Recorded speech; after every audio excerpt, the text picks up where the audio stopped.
Je travaillais 15 heures par jour, enchaînant 2 emplois éreintants pour payer un loyer exorbitant à ma propre sœur. Je me privais de nourriture, je portais des chaussures trouées dans la neige, tout cela pour qu'elle puisse vivre sa meilleure vie. Je pensais que c'était mon devoir, ma croix à porter après la mort de nos parents. Jusqu'à ce que ma grand-mère, d'une simple phrase, fasse exploser mon monde en morceaux. Pourquoi paies-tu un loyer pour un appartement qui t'appartient, Floriane? Le silence qui a suivi a été plus violent qu'un cri. Ma sœur a blêmi. Et moi, j'ai senti le sol se dérober sous mes pieds. Si cette histoire vous prend déjà aux tripes, abonnez-vous à la chaîne pour plus de récits de vie réelle et dramatiques. Avant de plonger dans ce cauchemar familial, j'aimerais savoir d'où vous m'écoutez aujourd'hui. Dites-moi dans les commentaires votre ville ou votre pays, et quelle heure il est chez vous en ce moment même. J'adore lire vos réponses, cela me donne l'impression que nous sommes tous assis autour de la même table. Tout a commencé, ou plutôt, tout s'est terminé, lors d'un dimanche de novembre particulièrement gris à Besançon. Dehors, le vent sifflait contre les volets de notre appartement ancien, un son lugubre qui accompagnait mes hivers depuis 3 ans. À l'intérieur, l'air était lourd, saturé par l'odeur du pot-au-feu que je faisais mijoter depuis l'aube, et par une tension palpable que l'on pouvait couper au couteau. Je m'appelle Floriane, j'ai 26 ans, et ce jour-là, mes mains tremblaient en servant la soupe.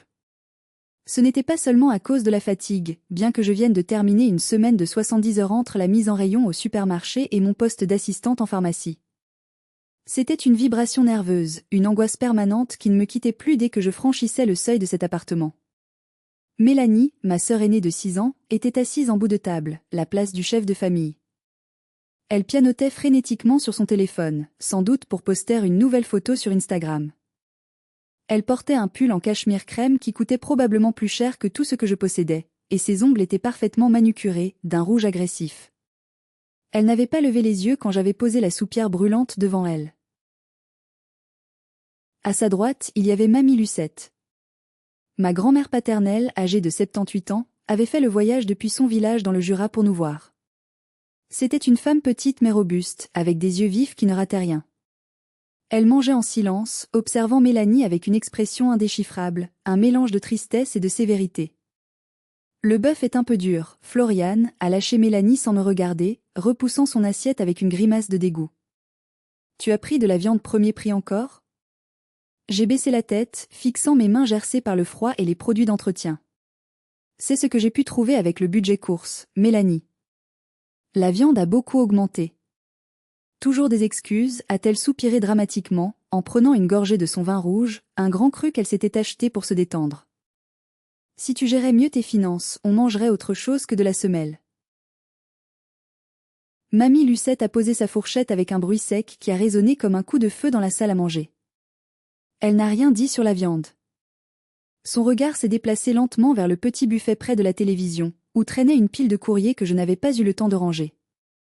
Au sommet de la pile, bien visible, se trouvait mon relevé bancaire que j'avais sorti pour vérifier si mon virement était bien passé. Mélanie, a dit Mamie Lucette d'une voix calme, trop calme. Ma sœur a levé les yeux, agacée d'être interrompue dans sa navigation sur les réseaux sociaux.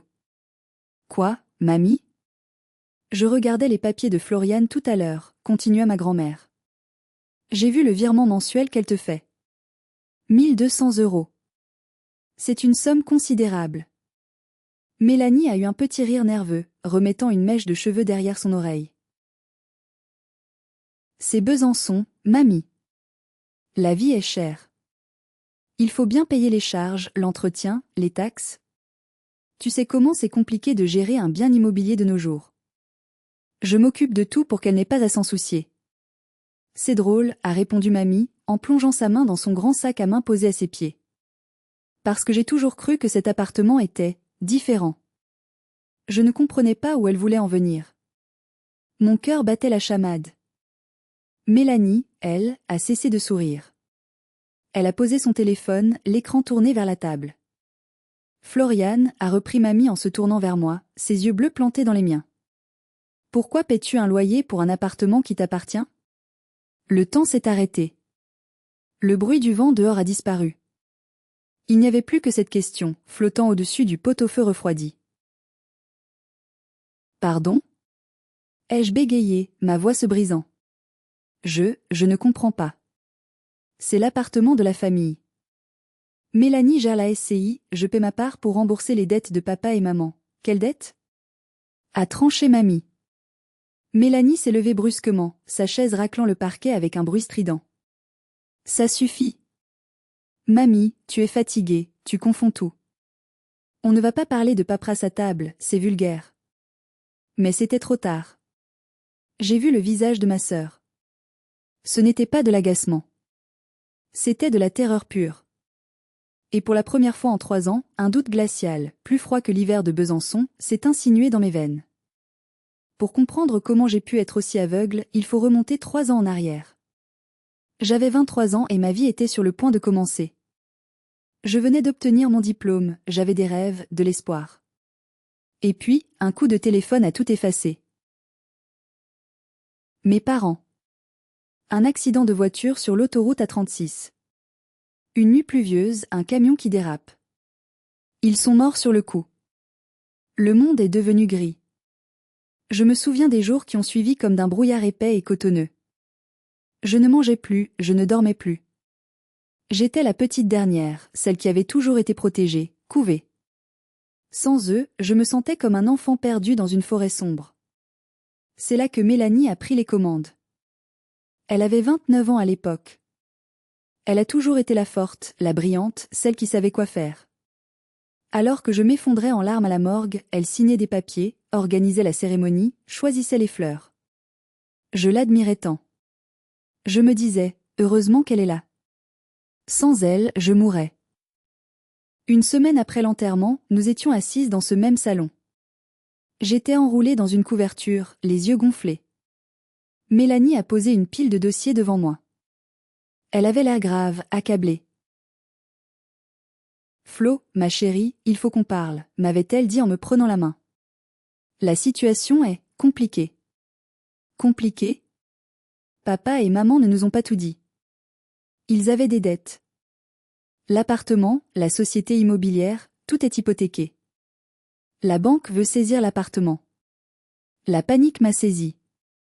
C'était la maison de notre enfance, le seul lien tangible qui me restait avec eux. On ne peut pas le perdre. Avais-je crié? Je sais, m'avait-elle rassurée en me serrant dans ses bras. J'ai un plan. J'ai vu le notaire. Si je reprends la gérance totale de la SCI et que nous payons chacune une mensualité pour couvrir le prêt et les charges, on peut le sauver. Mais il faut faire vite. Les huissiers ne vont pas attendre. Elle m'a tendu un stylo.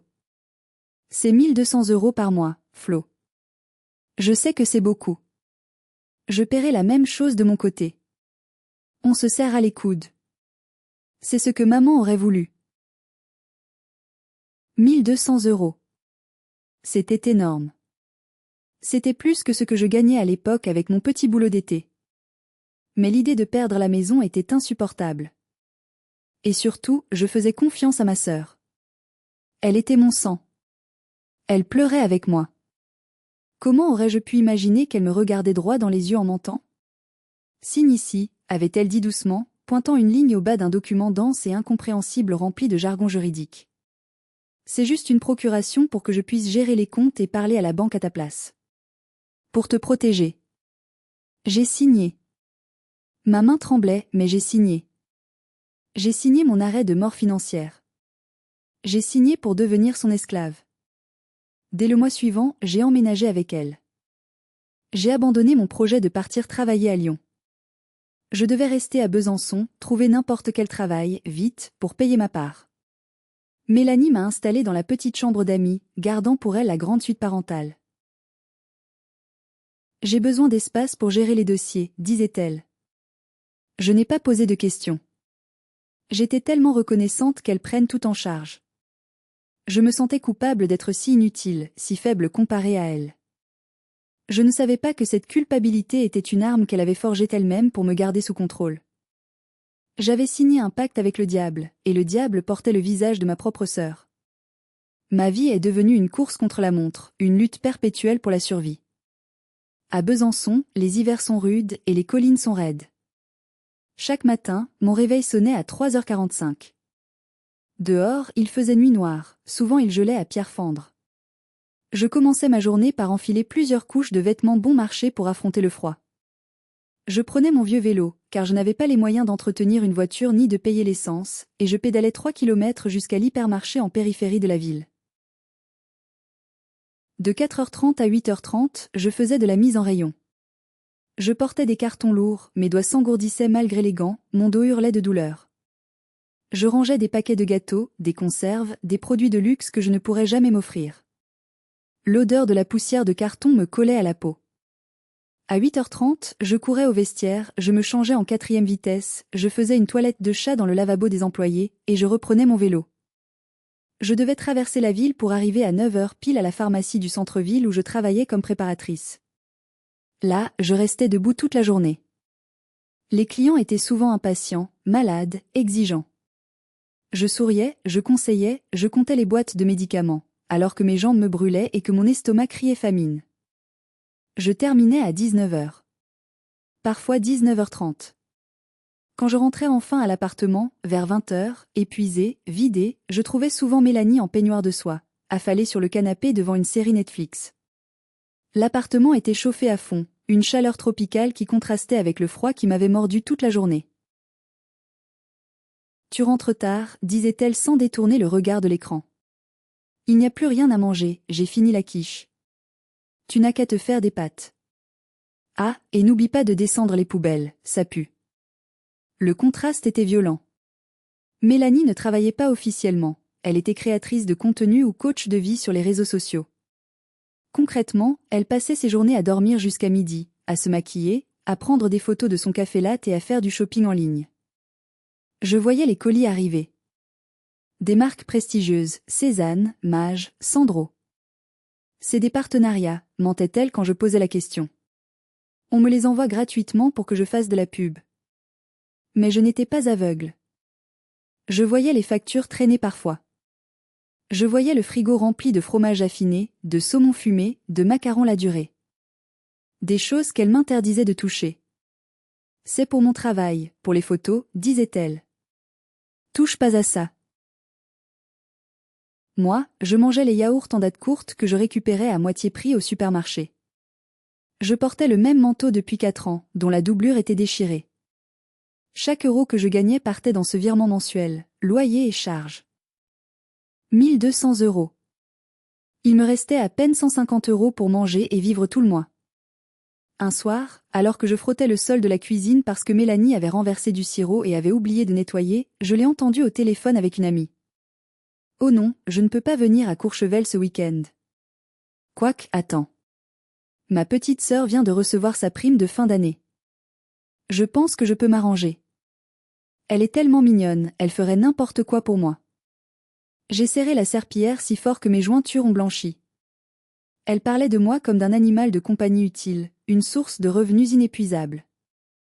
J'ai eu envie de hurler, de jeter le seau d'eau sale à travers la pièce. Mais je n'ai rien fait. La peur de perdre l'appartement, la peur de décevoir la mémoire de mes parents, était plus forte que ma colère. Si vous étiez à ma place, à ce moment précis, auriez-vous explosé? Auriez-vous tout cassé? Ou auriez-vous continué à courber l'échine par peur de perdre le peu de famille qu'il vous reste? Dites-moi ce que vous auriez fait dans les commentaires, j'ai vraiment besoin de savoir si j'étais la seule à être aussi naïve. L'isolement est une arme redoutable. Mélanie savait parfaitement comment l'utiliser. Elle ne se contentait pas de me prendre mon argent, elle s'assurait que personne ne puisse venir à mon secours. Et pour cela, elle avait des alliés. Ou plutôt, des marionnettes. La pire d'entre elles était tante Sylviane. La sœur de mon père, une femme aigrie qui avait toujours eu une préférence marquée pour Mélanie. Sylviane habitait à Dijon, mais elle venait nous voir une fois par mois, soi-disant pour prendre des nouvelles, mais en réalité pour inspecter et critiquer. Lors d'une de ces visites, j'étais assise dans le salon, essayant de recoudre un trou dans mon collant de travail. J'avais perdu 5 kilos ce mois-là, mes pommettes étaient saillantes, j'avais des cernes violets sous les yeux. Sylviane m'a regardée avec une moue dédaigneuse. « Tu as mauvaise mine, Floriane. Tu ne prends pas soin de toi. Regarde ta sœur, elle est rayonnante. » C'est ça, une femme qui sait se tenir. Mélanie a souri, posant une main manucurée sur le bras de notre tante. « Oh, tante Sylviane, ne sois pas dure avec elle. Flo fait de son mieux. C'est juste qu'elle n'a pas la même résistance au stress que moi. Gérer cet appartement, c'est un tel fardeau, tu sais. Parfois, je me sens épuisée de devoir tout porter sur mes épaules. Je sais, ma chérie, je sais, a roucoulé Sylviane. Tu es une sainte. Heureusement que tu es là pour gérer l'héritage. Avec une tête en l'air comme Floriane, la banque aurait déjà saisi les meubles. J'ai senti une boule se former dans ma gorge. Mais tante Sylviane, ai-je osé intervenir, je travaille 2 emplois. Je paie 1 200 € par mois. Je fais tout ce que je peux. Sylviane s'est tournée vers moi, le regard froid. Et alors? C'est la moindre des choses. Ta sœur s'occupe de l'administration, des relations avec les avocats, de la maintenance. Tu crois que c'est gratuit? Tu crois que l'argent tombe du ciel? Tu devrais avoir honte de te plaindre alors qu'elle t'offre un toit. Tu es une ingrate, Floriane. Comme ta mère, toujours à gémir. C'était le coup de grâce. Attaquer ma mère alors qu'elle n'était plus là pour se défendre. J'ai baissé les yeux, ravalant mes larmes. Mélanie a soupiré, jouant la martyre. Laisse, Ata. Elle est jeune. Elle ne se rend pas compte des sacrifices que je fais. L'autre jour, j'ai dû passer 3 heures au téléphone avec le syndic pour une fuite d'eau imaginaire. J'en ai eu une migraine épouvantable. Ma pauvre chérie. Elles ont continué à boire leur thé, parlant de moi comme si je n'étais pas là, ou comme si j'étais un meuble encombrant. J'étais encerclée. D'un côté, une sœur manipulatrice qui me vampirisait. De l'autre, une famille qui validait ses mensonges et me faisait passer pour le méchant de l'histoire. On appelle ça le gaslighting. Elle me faisait douter de ma propre réalité. À force d'entendre que j'étais ingrate, faible et chanceuse d'être là, j'avais fini par le croire. Je me disais que peut-être, effectivement, je ne comprenais rien à la vie d'adulte. Que payer une fortune pour vivre chez soi était normal. Que la fatigue extrême était le prix à payer pour ma sécurité. Je me sentais seule au monde.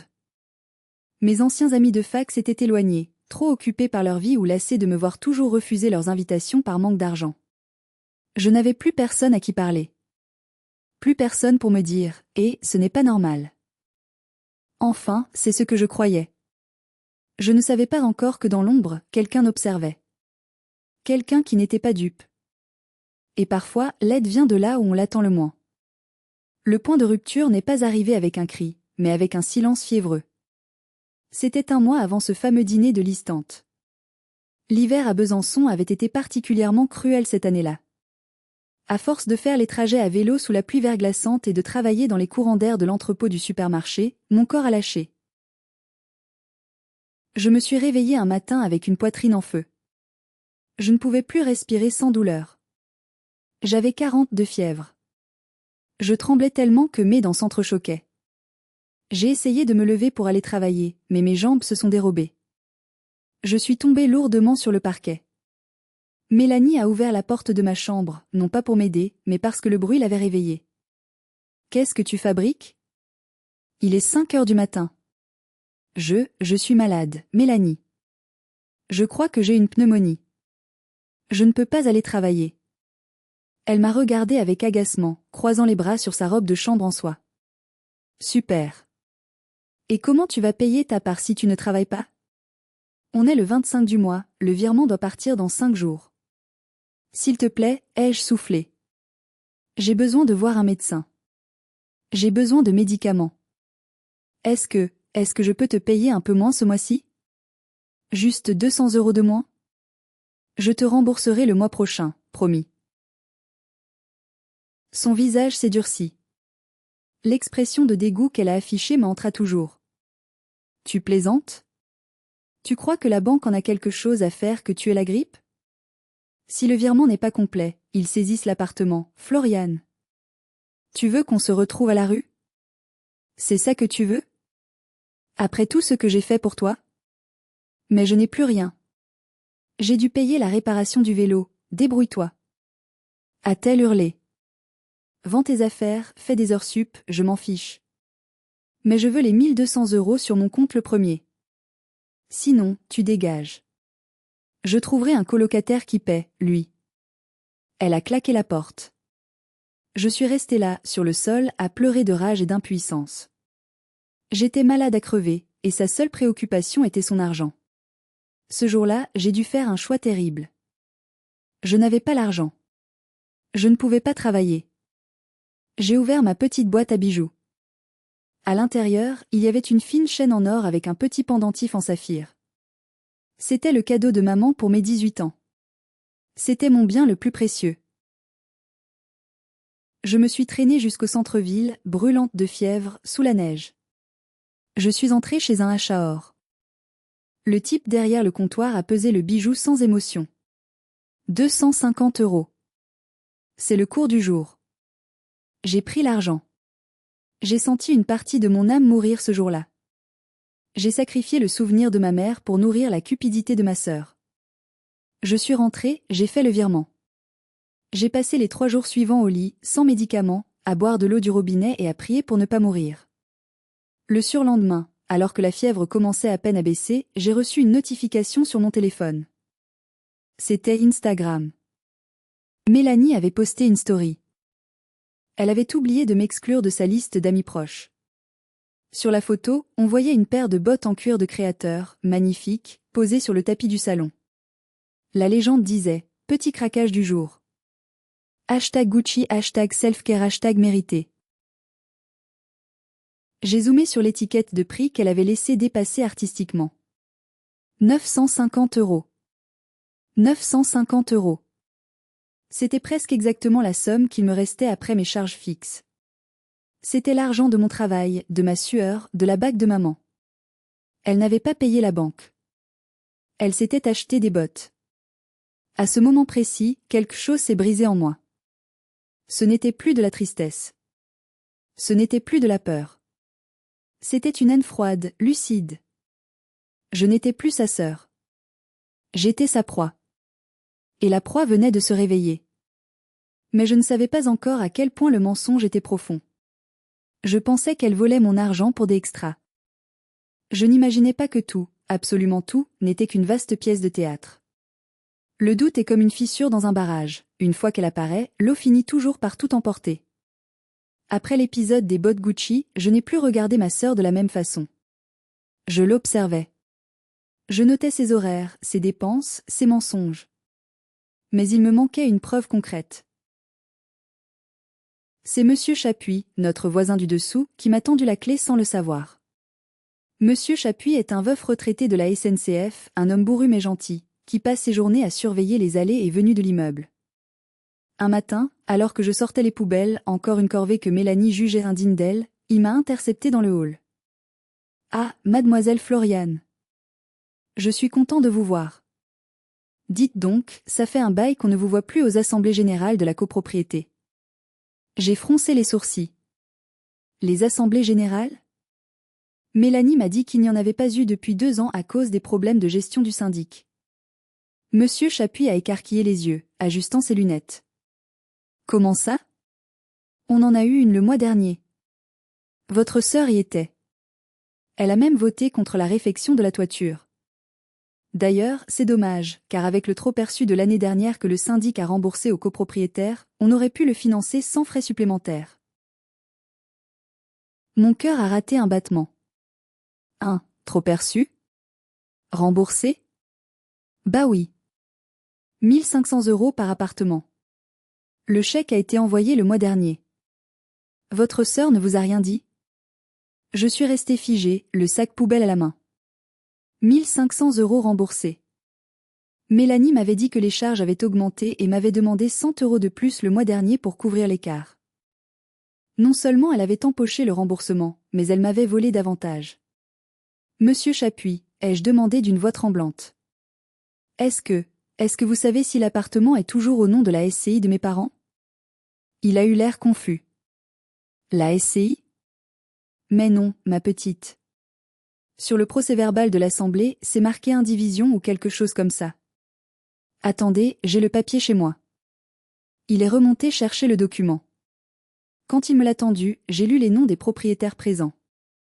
À côté du numéro de notre lot, il n'y avait pas écrit SCI les Mimosas. Il n'y avait pas écrit Mélanie et Floriane. Il y avait juste écrit Mademoiselle Floriane Vasseur, nue propriétaire, Madame Mélanie Vasseur, mandataire. Je ne suis pas juriste, mais je savais que quelque chose clochait. Pourquoi étais-je la seule listée comme propriétaire avec elle comme simple mandataire? Si nous étions copropriétaires via une société endettée, cela ne devrait pas apparaître ainsi. J'ai remercié Monsieur Chapuis et je suis remontée, le document brûlant mes doigts. Je suis allée directement dans la chambre de Mélanie.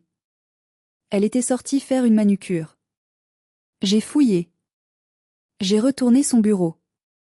C'était la première fois que j'osais violer son intimité.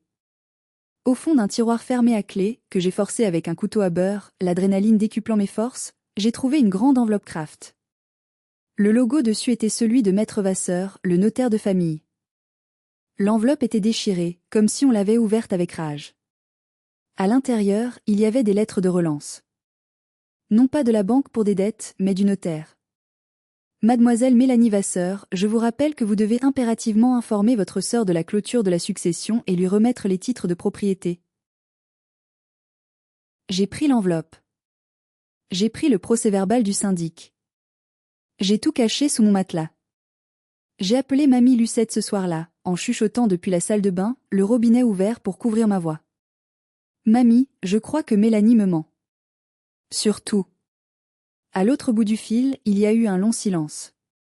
Puis la voix de ma grand-mère, ferme et glaciale comme l'acier. Ne dis rien, Floriane. Continue comme si de rien n'était. Je monte dimanche pour le déjeuner. On va régler ça. Prépare un pot-au-feu. On aura besoin de force. C'est ainsi que nous nous sommes retrouvés à ce dîner. Je savais que Mélanie mentait, mais je n'avais pas encore vu l'ampleur du désastre. Je ne savais pas que la réalité dépassait mes pires cauchemars. Retour au présent. La salle à manger silencieuse. Le vent dehors. Et mamie Lucette qui venait de dégoupiller la grenade.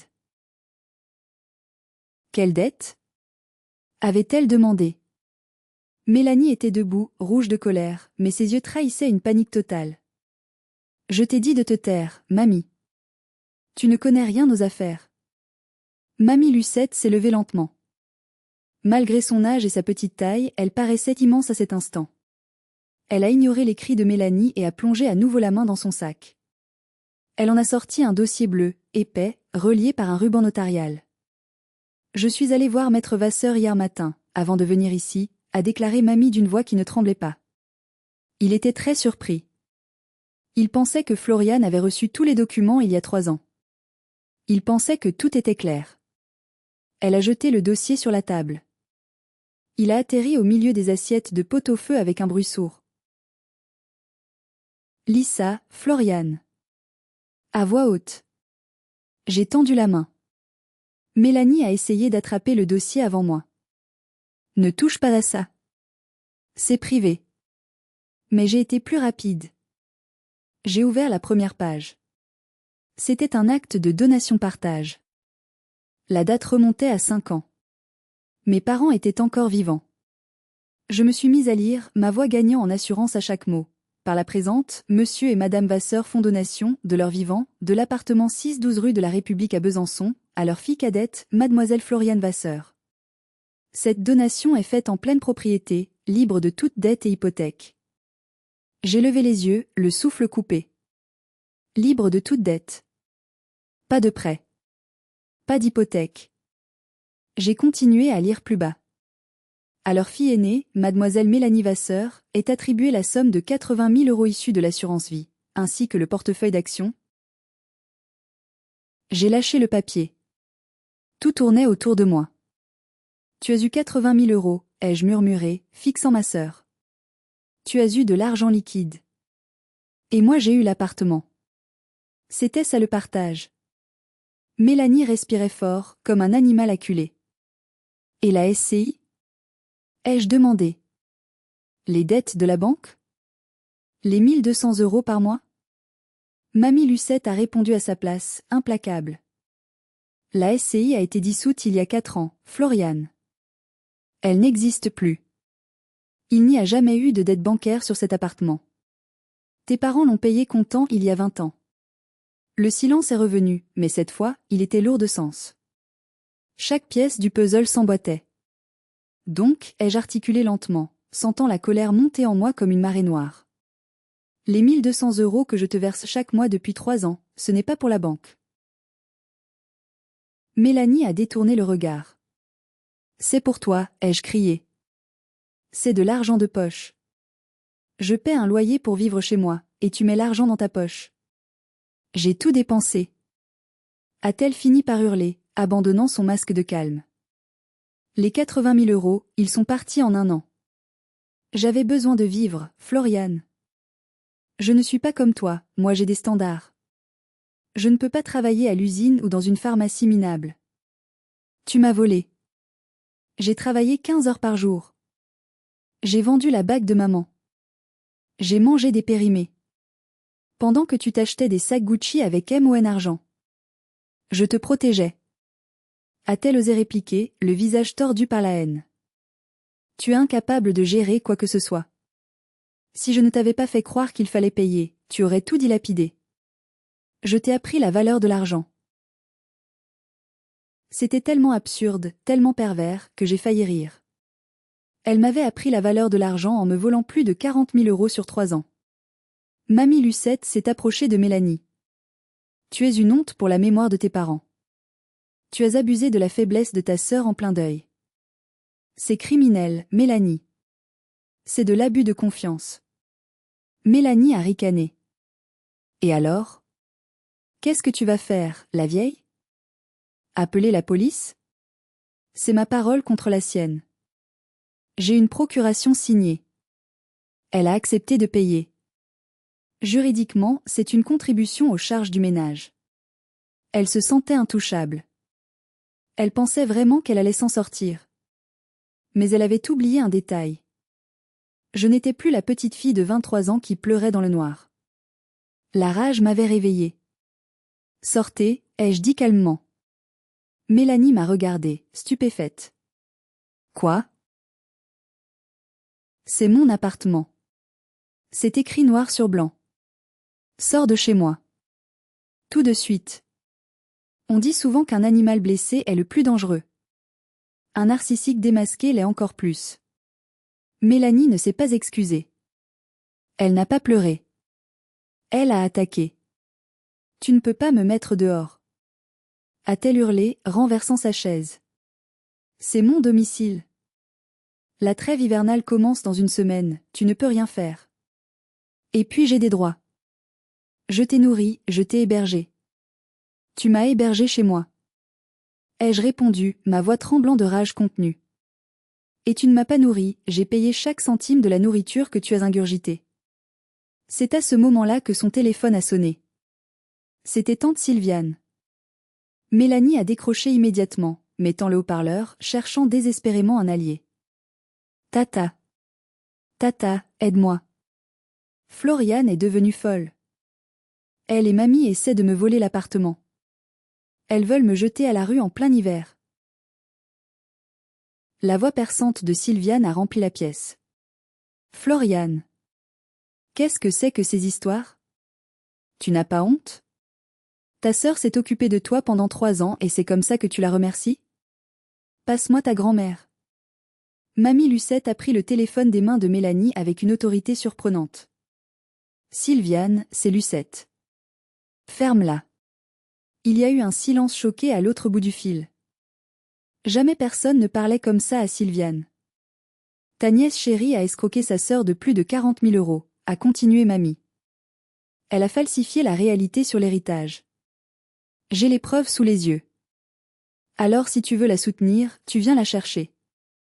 Mais sache que si tu prends son parti, tu es complice d'abus de faiblesse. Et je n'hésiterai pas à te traîner devant le juge aussi. Elle a raccroché sans attendre la réponse. Mélanie nous regardait, les yeux écarquillés. Son soutien venait de s'effondrer. Mais elle n'avait pas dit son dernier mot. Je ne partirai pas, a-t-elle sifflé. Je vais m'enfermer dans ma chambre. Si tu touches à un seul de mes cheveux, je porte plainte pour violence. Et bonne chance pour me faire expulser sans procédure qui dure 2 ans. Elle a couru vers la chambre parentale, ma chambre, celle qu'elle occupait indûment et si est barricadée. On a entendu le verrou tourner. J'étais épuisée. L'adrénaline retombait, laissant place à une immense fatigue. Je me suis laissée tomber sur une chaise. Qu'est-ce qu'on fait maintenant, mamie? Elle a raison. La loi protège les occupants, même sans titre. Ça va prendre des mois. Mamie a souri, un petit sourire malicieux que je ne lui connaissais pas. Elle a sorti son propre téléphone. Maître Vasseur m'a expliqué quelque chose d'intéressant. Mélanie n'est pas locataire. Elle n'a pas de bail. Elle est occupante à titre gratuit ou plutôt occupante sans droit ni titre maintenant que tu révoques son hébergement. Mais surtout, elle a pointé le dossier. Il y a une clause dans la donation. Une clause d'interdiction d'aliéner et de jouissance exclusive. En gros, tes parents avaient prévu le coup.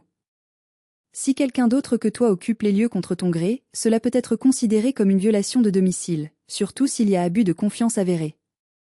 On va aller au commissariat demain matin. Mais pour ce soir? Pour ce soir, a dit mamie en se levant pour débarrasser la table, on va lui rendre la vie impossible. C'est ton appartement, Floriane. L'électricité est à ton nom? Oui. L'Internet est à ton nom? Oui. Coupe tout. J'ai regardé ma grand-mère avec admiration.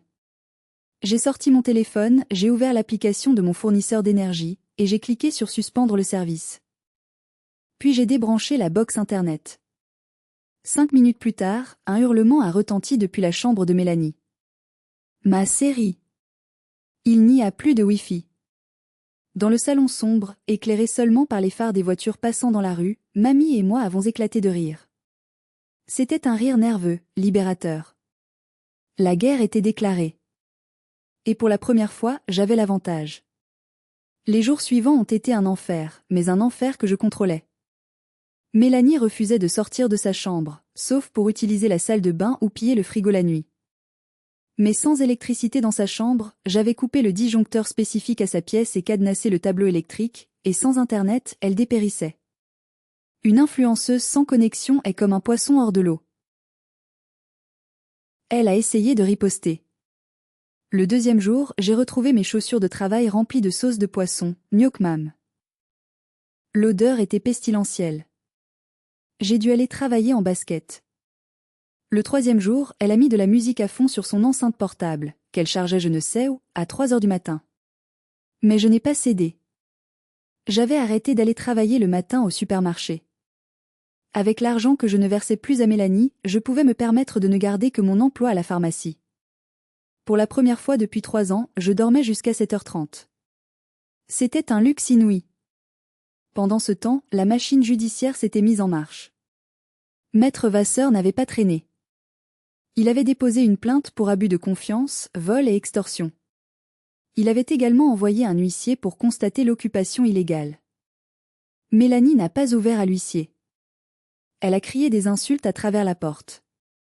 Vous n'avez pas le droit. C'est chez moi. L'huissier a tout noté. Refus d'obtempérer, agressivité. C'était parfait pour notre dossier. Le tournant a eu lieu le 5e jour. Kenza, ma meilleure amie que je n'avais pas vue depuis des mois à cause de l'isolement imposé par Mélanie, est venue me voir. Je lui avais tout raconté. Elle est toujours là? A demandé Kenza en entrant, regardant la porte fermée de la chambre avec dégoût. Oui. Elle vit dans sa crasse. Elle mange mes provisions. Kenza, qui travaille dans la sécurité, a souri.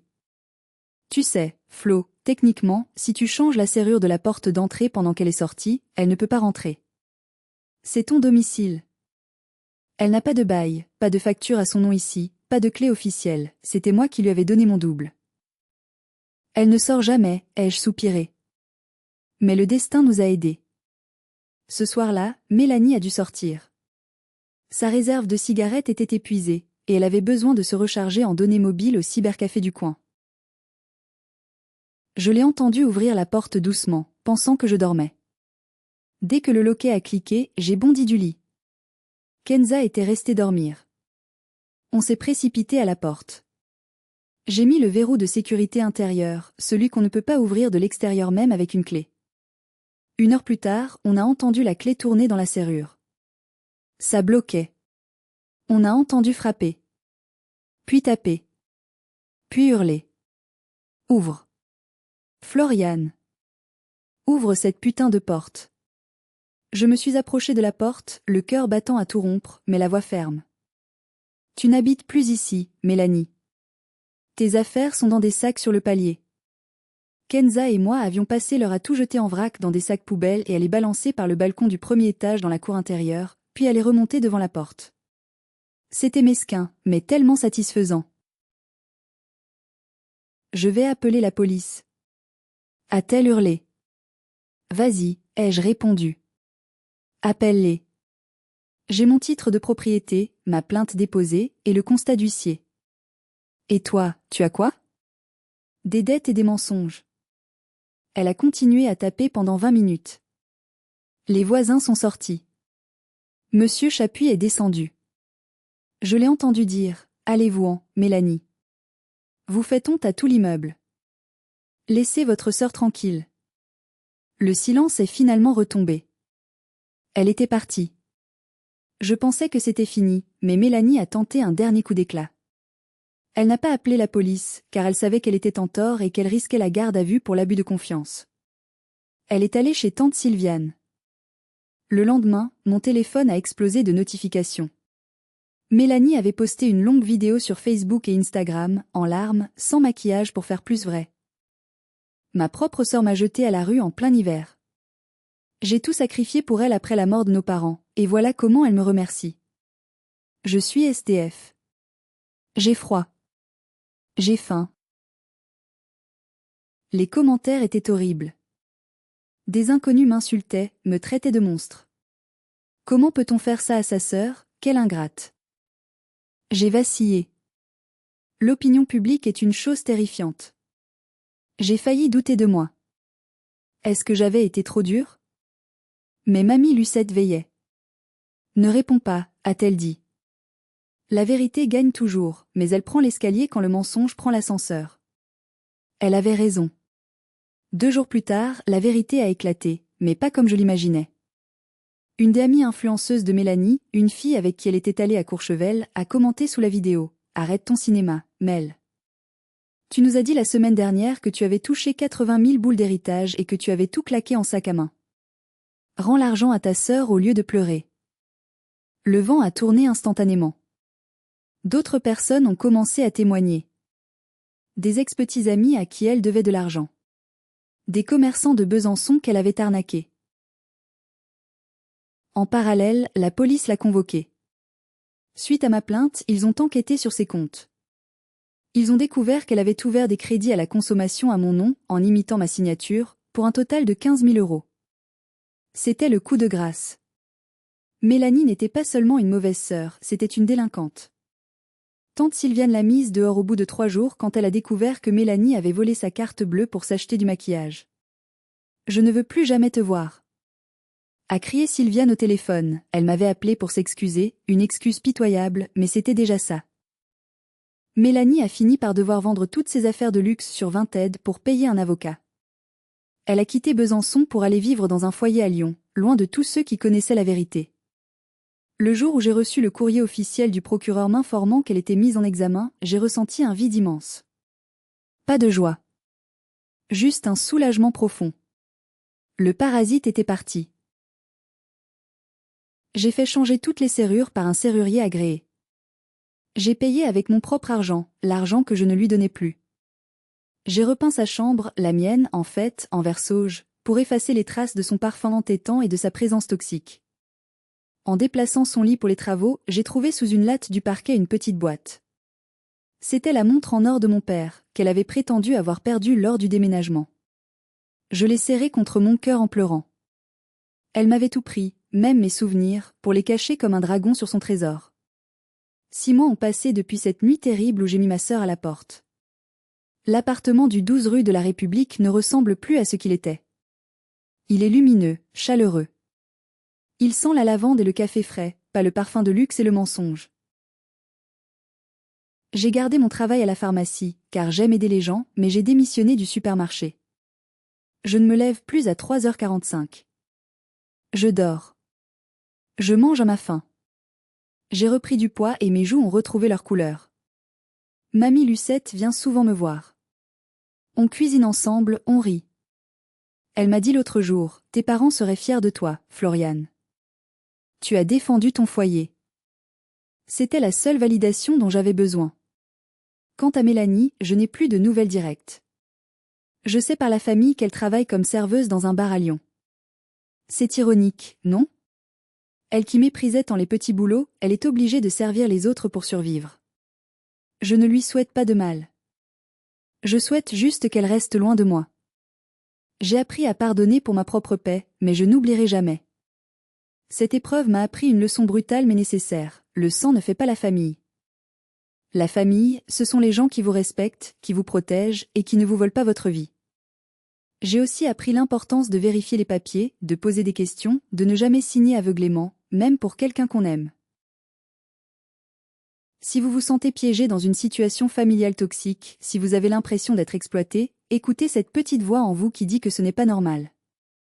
N'attendez pas qu'il soit trop tard ou que votre santé s'effondre. Cherchez la vérité. Elle fait mal, mais elle libère. Merci infiniment d'avoir écouté mon histoire jusqu'au bout. C'était difficile de revivre tout ça, mais si mon expérience peut aider ne serait-ce qu'une personne à ouvrir les yeux, alors ça en valait la peine. Abonnez-vous à la chaîne et activez la cloche pour ne pas rater les prochaines histoires. Laissez un j'aime si vous soutenez mon combat pour la justice. Et surtout, dites-moi en commentaire, avez-vous déjà dû couper les ponts avec un membre de votre famille? Comment vous êtes-vous senti après? Je lirai chacun de vos messages avec attention. Prenez soin de vous, et ne laissez personne éteindre votre lumière.